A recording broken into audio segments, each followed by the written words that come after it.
Hey everyone, welcome back to the channel. In today's quick tutorial, I'll show you how to block someone on TikTok using your laptop or PC. Let's get started.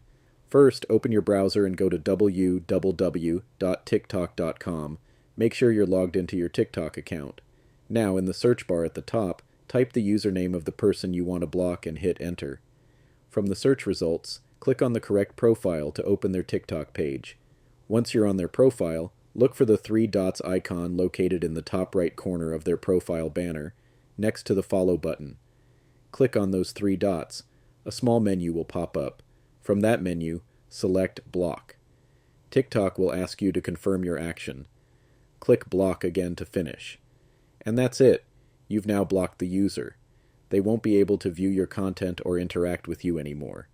If this tutorial helped you out, make sure to like the video and subscribe for more TikTok tips and tricks. Thanks for watching, and I'll see you in the next one.